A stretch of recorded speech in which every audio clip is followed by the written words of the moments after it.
Good afternoon, everyone. Just a couple things to pass along, and then we'll get right to your questions. Today, the Department of Defense deployed 4 U.S. Army vessels from Joint Base Langley-Eustis to the Eastern Mediterranean in support of humanitarian assistance operations in Gaza and the mission to build a temporary pier.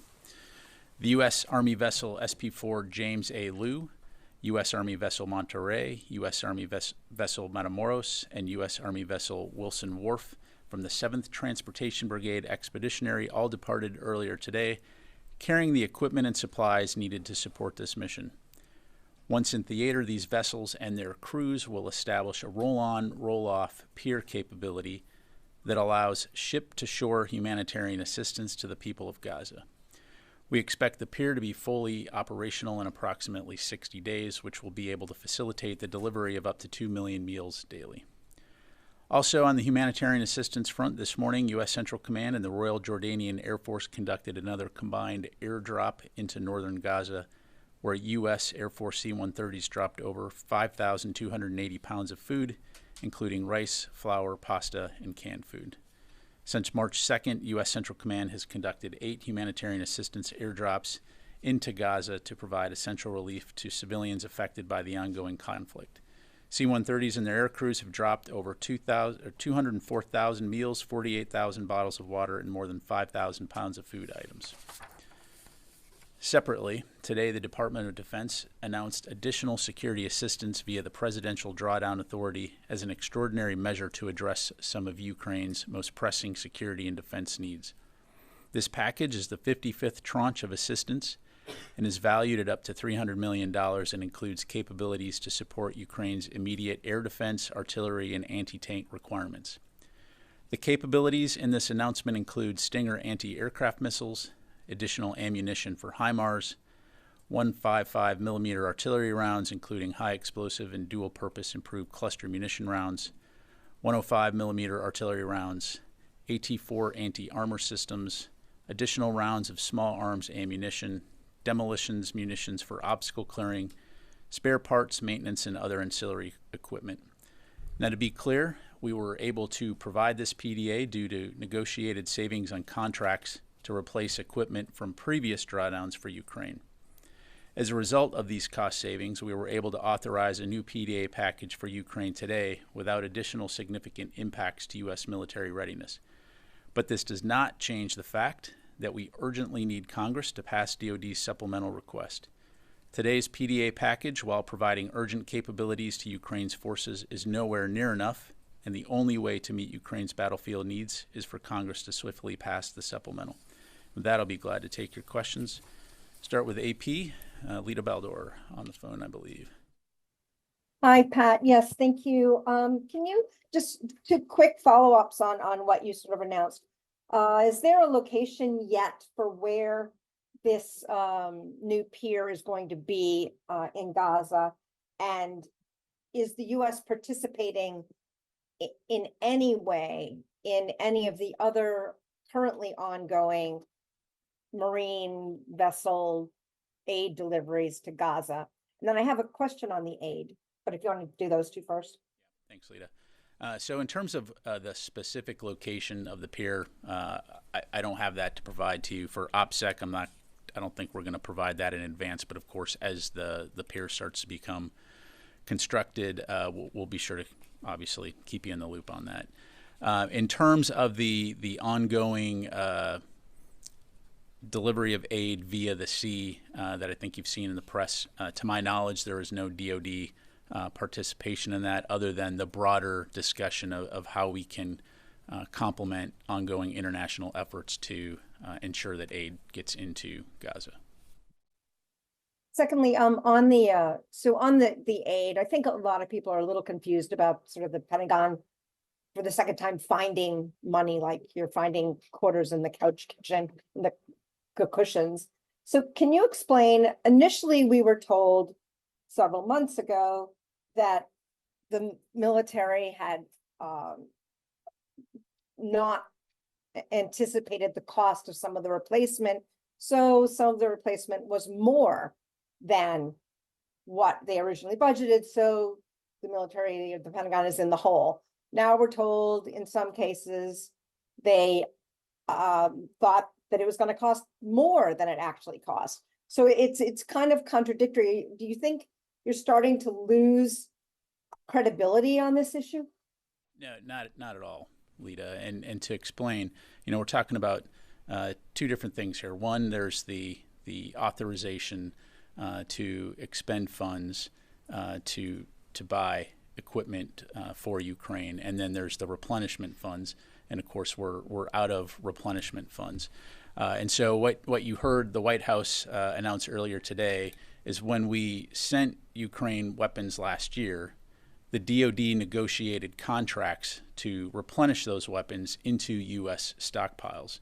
And because of those negotiations, we budgeted the full amount of appropriated funds for those contracts. But because of those negotiations, those contracts came in under budget. And so we have a modest amount of funding available. And this happens from time to time. But of course, it's not something you can plan for. You can't plan for budget savings on contracts. And so, as I highlighted on the top, we're able to use these cost savings to make up this modest amount of new security assistance available right now without significantly impacting military readiness. Because of the situation in Ukraine, obviously they are in an existential fight. They have an urgent need for help. So this is a way that we can provide a small amount of assistance urgently right now.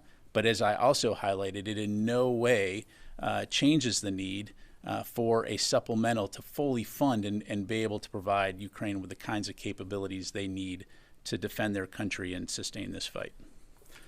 Thank you. Let me go into the room here. Orrin? Follow-up question on the aid to Ukraine. Presumably the $300 million wasn't found all at once. It built up to that point. Why wait until it was at this point instead of announcing half that, $150 million weeks ago, as you were already warning the situation was dire? Yeah, so a couple things. So this covers multiple contracts. And as I understand it, as those negotiations came to conclusion, it's only been in the last couple of weeks that we've been able to identify the full amount that could be made available to do this. And so, of course, that's why we're announcing it now, because of the urgent need to be able to provide what we can, again, recognizing the fact that at the end of the day, what we really need is the supplemental. Thank you. Laura. Thank you. Two questions. First of all, since you were able to cobble together this amount of cost savings, are there additional potential cost savings you're looking at for other contracts to be able to send additional aid to Ukraine? And then I have a follow-up. So the short answer is no. Again, as I mentioned, you can't necessarily plan for budget savings. It's not like you can say, well, because I'm buying bulk, I can assume that I'm going to get this amount.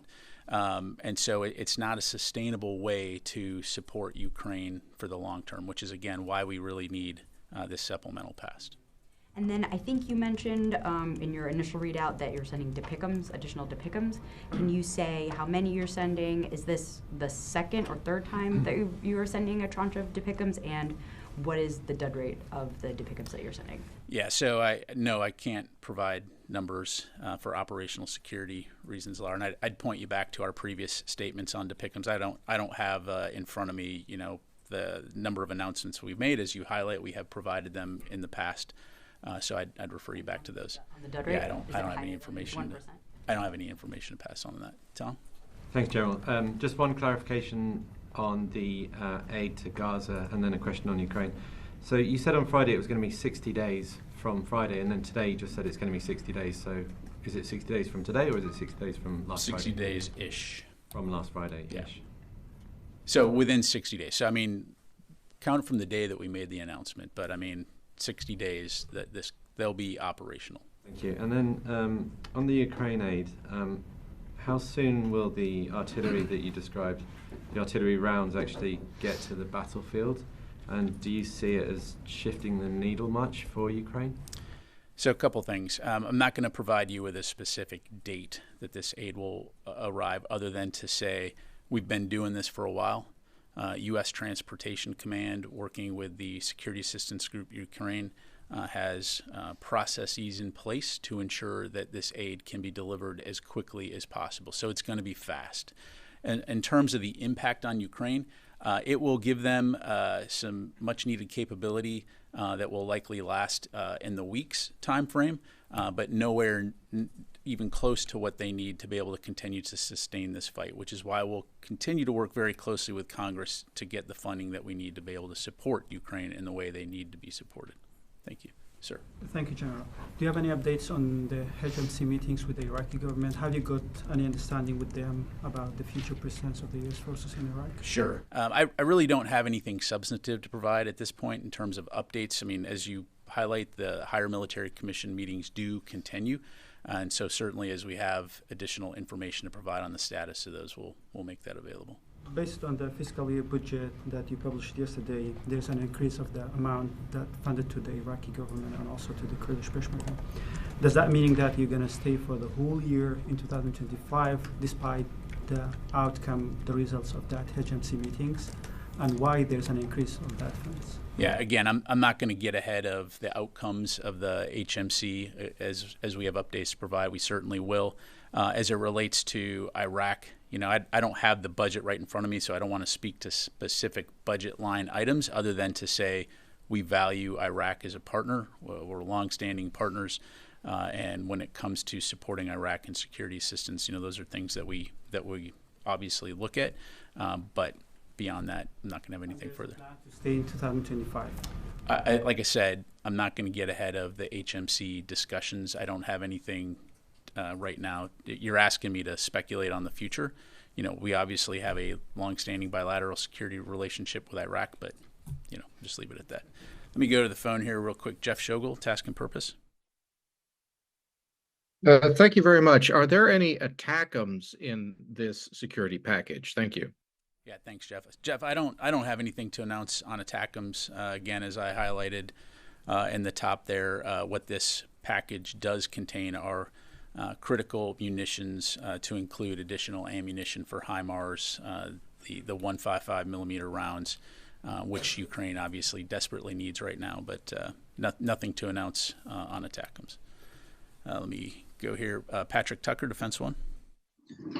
Thanks. That was my question, but I guess I'd follow up with, given the current state of the front line and what officials have said about the current state of Ukrainian artillery and supplies and Russian supplies, is there any urgency in maybe getting them something different like ATACMs, or is there any discussion about different packages that can go now that perhaps wouldn't have gone before when the battlefield looked a little bit more favorable to Ukraine? Yeah, thanks, Pat. So again, you know, what we're announcing today is what we're able to, you know, provide unexpectedly, in the sense that we were able to put these funds together to get them these critical capabilities now. What we really need is the supplemental approved so that we can provide the kinds of capabilities they require long term. Again, nothing to announce today as it relates to ATACMs. But again, you know, going forward, we'll certainly keep you updated on any developments. Sir. Thank you, General. So on the, you mentioned it was about 60 days to construct the pier to deliver the aid. My question is, why are we not using Ashdod Pier? It's a pier roughly 30 kilometers north of Gaza in Israel, which would seem to be an easier task, just to use an existing pier rather than create a new one. Yeah, so this is the mission the Department of Defense has been given. It's a capability that we have. As I highlighted, it will enable upwards of 2 million meals to be delivered per day. But to your point, this is just part of a bigger effort, an international effort to get aid into Gaza. And so I am, you know, aware that there are other efforts. But as for that specific facility, you know, I don't have anything to provide on that. But again, in addition to our maritime efforts, the airdrops, and then USAID working with partners in the region to open and expand the land routes, we will continue to do our part as the Department of Defense. Again, cognizant of the fact that this is not just us. There's a much broader effort. Thank you. So are we not using that pier because Israel's not letting us use that pier? I don't think Israel said we can or can't. The Department of Defense has been given a mission to provide this capability. It's something that we have the ability to do, and so it's something that we're going to do. Let me go to Louis. General, who initiated this review of the assessment of the looking back at the readjustment of costs that is being announced today as part of this PDA? And there's been some reporting that it could go as high as $400 million. Does that mean that there's an additional $100 million that you're sitting on, or is that just preliminary information? Yeah. So as I understand it, Louis, I mean this is part of the process of accounting. Is when any of the services are provided with funding to do replenishment and then negotiate those contracts, it's not an unprecedented thing to come back with cost savings and then you turn those funds back over to the department to be put into the broader pool.